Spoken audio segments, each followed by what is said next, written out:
तो चलिए अब उत्तर प्रदेश की खबरों का रुख कर लेते हैं। उत्तर प्रदेश के बजट सत्र के दूसरे दिन सीएम योगी आदित्यनाथ ने विधानमंडल को संबोधित किया और विधायक विजय सिंह गौड़ के निधन पर उन्हें याद भी किया। कहा कि निधन हम सबके लिए दुखद है। वे 8वीं बार निर्वाचित हुए थे और उनके समितियों के भी सदस्य थे।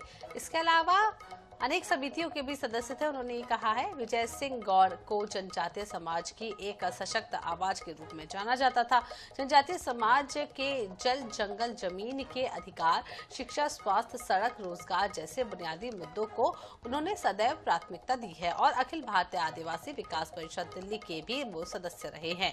उनके निधन से प्रदेश ने एक कुशल राजनीतिक व समाज सेवी को खो दिया है।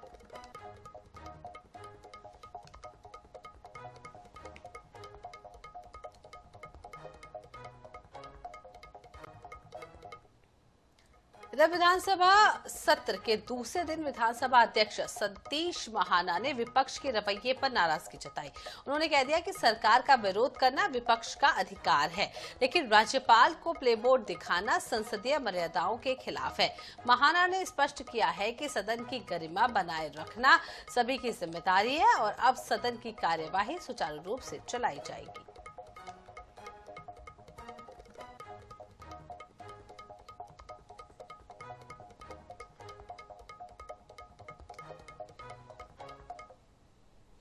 इधर लखनऊ में विधानसभा बजट सत्र के दूसरे दिन वित्त एवं संसदीय कार्य मंत्री सुरेश खन्ना ने विपक्ष के रवैये पर सवाल उठाए। उन्होंने कहा कि सर्वदलीय बैठक में सहयोग का आश्वासन देने के बावजूद राज्यपाल के अभिभाषण के दौरान हंगामा किया गया, जो लोकतांत्रिक मर्यादाओं के खिलाफ है। सुरेश खन्ना ने यह भी कहा कि पेश होने वाला बजट प्रदेश के विकास को नई रफ्तार देगा और आम जनता के हित में कई अहम प्रावधान शामिल होंगे।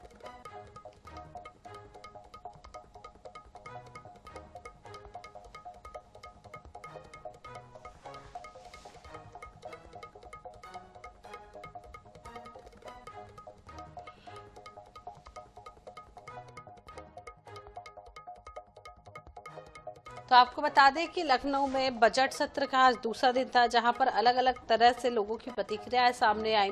सुरेश खन्ना ने भी कह दिया कि ये बजट जो है, इस बार जो बजट आएगा वो रफ्तार का बजट होगा, लेकिन विपक्ष जो है जिस तरीके से हंगामा कर रहा है वो अब मर्यादित तरीके से कर देता है। मर्यादाओं में रहकर विपक्ष को अपनी बात रखने का हक है। लखनऊ में डिप्टी सीएम केशव प्रसाद मौर्य ने एआईएमआईएम प्रदेश अध्यक्ष शौकत अली के हम दो हमारे 8 बयान पर प्रतिक्रिया देते हुए कहा है कि ऐसे बयानों का कोई असर नहीं पड़ता। उन्होंने कह दिया है कि उत्तर प्रदेश में इस तरह के बयान देने वाले लोग पहले भी आते रहे हैं और आगे भी आते रहेंगे। कब आकर कब चले जाते हैं किसी को कोई फर्क नहीं पड़ता। इसके अलावा उन्होंने अकबरुद्दीन से जुड़े पुराने बयानों का जिक्र करते हुए कहा कि प्रदेश में पहले भी कमल खिला था और इस बार भी कमल खिलेगा। डिप्टी सीएम ने यह भी भरोसा जताया है कि जनता एक बार फिर से भारतीय जनता पार्टी का समर्थन करेगी।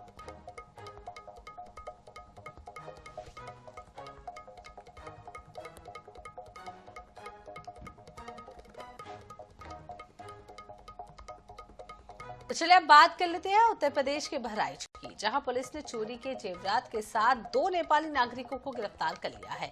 दोनों ही आरोपी हैदराबाद में चोरी की वारदात को अंजाम देकर नेपाल भागने की फिराक में थे। इससे पहले एसएसपी और पुलिस दोनों आरोपियों को धर दबोचा किया।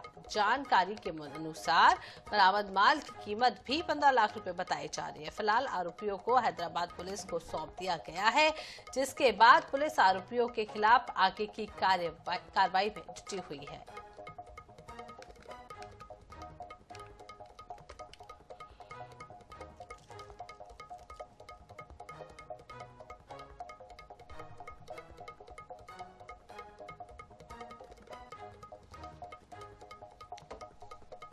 बात सहारनपुर की कर लेते हैं। नगर निगम अतिक्रमण हटाओ टीम ने मुख्यमंत्री पोर्टल पर आई शिकायत पर त्वरित कार्रवाई करते हुए जेबीएस कॉलेज में पक्का बाग तक अतिक्रमण हटाओ अभियान चलाया। इस दौरान करीब 2 दर्जन स्थानों से सड़क पर फैलाकर रखा गया सामान हटवाया गया और 10 दुकानदारों से 10,000 रुपए जुर्माना भी वसूला गया।